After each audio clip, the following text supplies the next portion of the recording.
OBE Log 6, The Void, circa the beginning of the first quarter of the year 2013. It was morning again when I had this OBE, so it seems that there is a time that is more conducive to inducing an out-of-body experience, and it usually happens early in the morning. That's not to say that it's not possible to have an OBE at night. It's just that according to my experience, the ability to exit the body seems to be more efficient during the morning hours.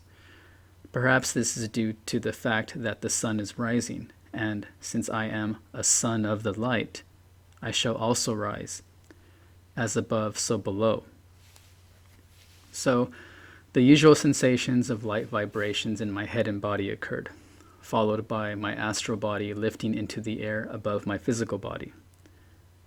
During these first out-of-body experiences, I was obsessed with attempting to see my physical body lying on my bed, even though I very well understood that I could possibly be projecting to another point in time when my physical body was not occupying the same space on my bed due to the nature of 4D time space.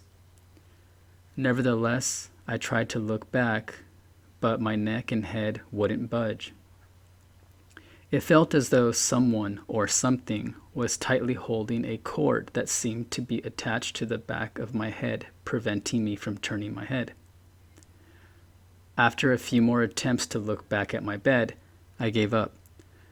For the more I struggled to move my head in the direction of my bed, the tighter the grip the unseen force had on my head's movement.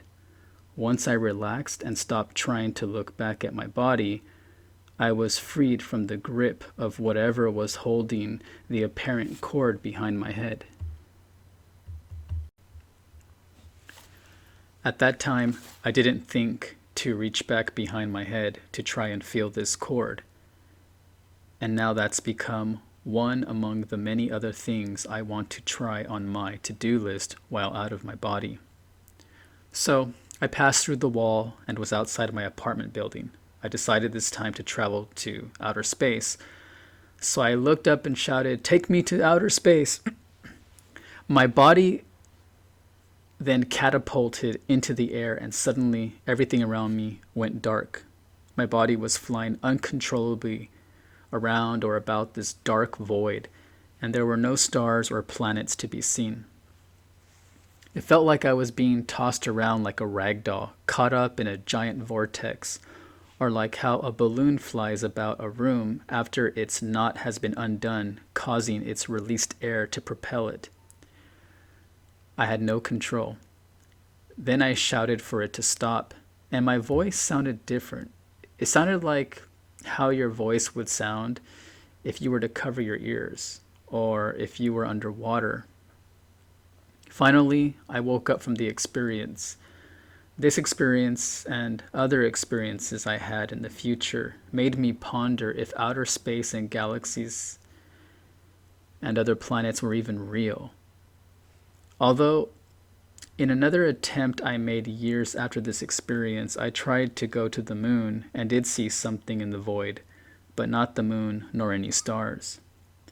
Now, there is often some contention between the psychonauts that use meditation and the psychonauts that take mind-altering substances about which method is best to achieve deeper states of out-of-body experiences. The strictly meditation camp will tell you that you shouldn't take mind-altering substances for reasons relating to their religious dogma. And the psychedelic camp will tell you that you can't reach the states that they can unless you spend decades in meditation. I believe that both groups are wrong in their suppositions. That is, there is more than one way to achieve these deep states of out-of-body experiences.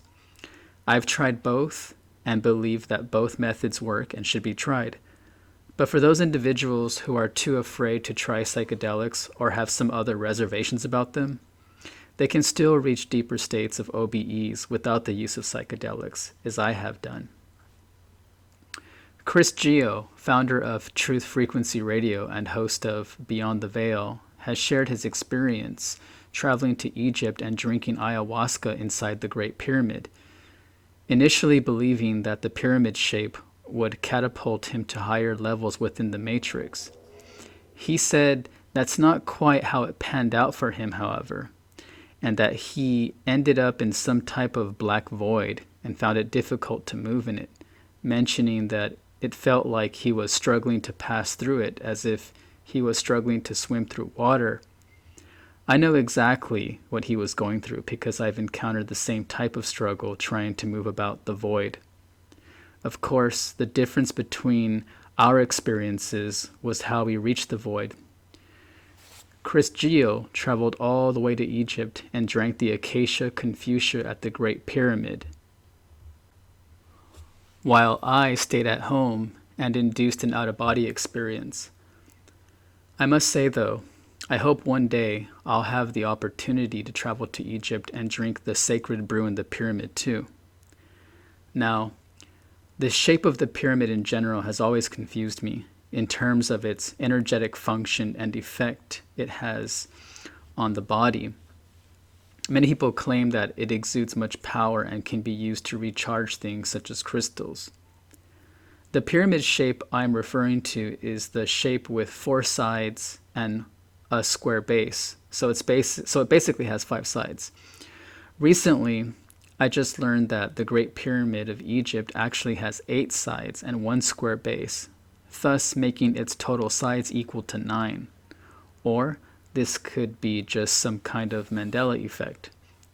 From my experiences working with the typical 4-sided and 1 square base copper pyramids, I've noticed that the pyramid's shape has 3 energetic effects.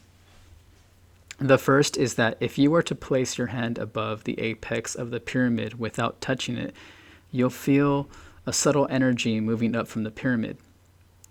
The second effect I've noticed is that whenever I meditate with my head inside the copper pyramid, I could feel a type of energy surrounding my head. And the third effect I've noticed is whenever I go to sleep, I suspend the copper pyramid from my ceiling using strings or rubber bands just above my pillow area so that the base of the pyramid is right above and facing my face when I'm lying down. When I do this, it almost always induces a sleep paralysis state and seems to block my throat chakra area because the base of the pyramid covers my entire head and neck areas. I don't know if this is a good thing or a bad thing in regards to inducing an OBE.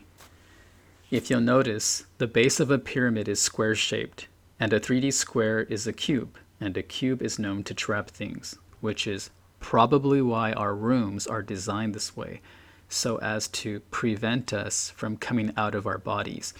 But I must also add that in the Goetia, the Lesser Key of Solomon the King, a book that I dabbled in the past that shows you how to evoke 72 demons or daemons, also makes use of a triangle shape to trap summoned demons inside of it.